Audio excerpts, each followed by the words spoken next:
Hey geeks, welcome to On the Comic Edge, episode 3. I'm your host, Edge, and I didn't get to the comic store today. Yeah, unfortunately, a 13 and a half hour shift sort of derailed my plans to get to the comic store. This is what I look like, by the way, after a 13-hour shift. The near necrosis of my skin. Oh my god, I look disgusting. Yeah, makeup girl. Where is the makeup girl? There's no makeup girl. That's a wall. And the wall's not gonna do my makeup. Vamp's not here to do my makeup, unfortunately. She does it nice. Yeah, nice. Anyway, it's a bad thing that I don't have any comics to read or bring you, which is even worse because I like bringing the comics to you just as much as reading them now. But it's a good thing because I can start doing something else I want to do with the show. What I'm going to call the trade showcase. The trade showcase is going to be... I need a thing that shows up here. Trade showcase. Sparkle, sparkle. Alright. Basically, it's going to be one trade paperback or hardcover that I'm going to showcase. And I'm going to suggest that you buy, that you spend your hard-earned money on, because I think it's worth that. And you can trust Uncle Edge with that kind of decision making, right? Yeah? Don't call me Uncle Edge. That's a bad idea. That's a very bad idea. It's an even worse idea that I call me Uncle Edge, because if it's not a psychosis, it's a time paradox. Anyway, like the Men in Black. Can you look at this for a second? Alright. I'm really happy to bring this one first to you, in case you haven't heard of it. And you really, if you haven't already heard of it, you've been living under a rock. Warren Ellis, Paul Duffield, Freakangels. Freakangels is the story of... It's a very simple story. Let me tell you what the story's about. 23 years ago, 12 strange children were born in England at exactly the same time. 6 years ago, the world ended. This is the story of what happened next. Brought to you by Avatar Press, Warren Ellis and Paul Duffield have brought you an amazing post-apocalyptic, but not like Mad Max post-apocalyptic, very steampunky, sort of transhumanist in the way that only, you know, that only Warren Ellis can bring you. A tale of these kids who are trying to fix what they've done without actually fixing it, because they don't know what they did, they don't know how they did it, but they ended the world, and a lot of people are dead.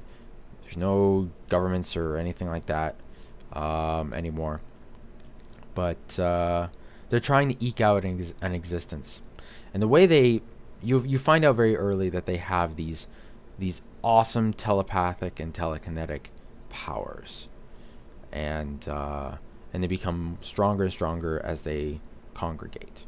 It's kind of cool. It's very cool because each of these characters has their own place in this little society that they're trying to build in Whitechapel. And if you know anything about Warren Ellis, or you're from England, that place will sound familiar to you. They're trying to eke out this existence by protecting some people and trying to give them a comfortable life, while not revealing that, hey, we have superpowers. So they become a gang of teenagers, literally a gang, like a street gang, and they protect Whitechapel. And it's kind of cool because things don't work out exactly the way they planned. Shit keeps happening, and that's a good thing because the way they handle it, and it's very New England punk. There's a lot of swearing, a lot of references to sex, debauchery, alcoholism, fooking. Yeah, fook. Yeah. if I apologize if you're English and you actually know what that is, but it's the F word with their accent. If you're not from England, it's kind of cool, and it's all over this book. It's great. This is volume 2. Now, what makes this interesting is that this is not a book you can actually find in a comic store at all. It never went to mass print, and you're never going to be able to find individual copies because they're not made. This comic is free online on their website, freakangels.com. Every Friday you get a few pages. That's it. They're giving you one of the best comics I've read in a lot, like maybe my entire reading career, and they're giving it to you for free. The fact that I paid for a hard copy should tell you how much I love this book. The fact that these things are selling like hotcakes, even more. This is volume 2. They're on volume 5. The story at this point is about 3/4 done, according to Mr. Ellis. Hopefully there's more, because I never want them to stop writing this. This is amazing. It's freaking fantastic is what it is. It's off the wall. It's not zany, but it's just mind-bending. And the dialogue is so there's no long thing. There's no huge text bubbles where it's just like, oh, monologue time. No, there's clear, concise interactions. They're brutal. They're teenagers. It feels so very real. And then and at certain points it just blows your mind, and it's like getting hit with a drug. It's just bang. And not that I don't do drugs, but it just feels like you're getting popped with this, psychedelic little bit of nuts craziness right out the mind of Warren Ellis and Paul Duffield. It's astounding. I can't even talk about this book without stuttering a bit. It's amazing. How many times do I have to use terms like amazing and astounding and uncanny? Anyway, I'll throw up a link. You should probably check it out. I'll give you an idea of what oh yeah, I paid for the signed copy. You can buy these online, Avatar Press, along with duffel bags and shirts. I have a Freak Angel shirt. I want to get the bags. I want to get more of the hard copies. But okay, here's how little text there sometimes is. That works. Sometimes there's no text. That's good, right? The art is astounding. The characters are very real. There's I think 14. There's the 12 Freak Angels, and I think there's 2 supporting cast. One is Alice, and I can't remember the other one. Anyway, but it's a very tight cast. Each of them you start liking, identifying. You remember who's who. You remember what their jobs is, what their jobs are. You remember what they sound like, what they look like. They're instantly recognizable. And for someone to create a story with 1 or 2 characters like that without making them look like freaking Spider-Man and just like, here's the superhero. The one with the cape and the multicolored spandex.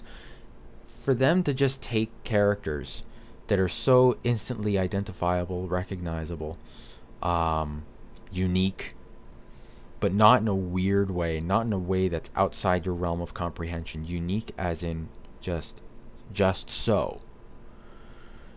To make 12 main... No, Alice is a main character too. So 13 main characters. Each of them you can identify. That's something. That is really something. And I've always been blown away by this book. I'm still trying to get Zed to read it. Hopefully he will. I know Vamp's a fan. I don't know if she's still reading, because we were supposed to be like contacting each other every Friday. And be like, oh my god, did you read it? And we were just gonna be like little schoolgirls. Actually, it's probably not a good idea, and probably something I should share. Gotta remember to cut that out.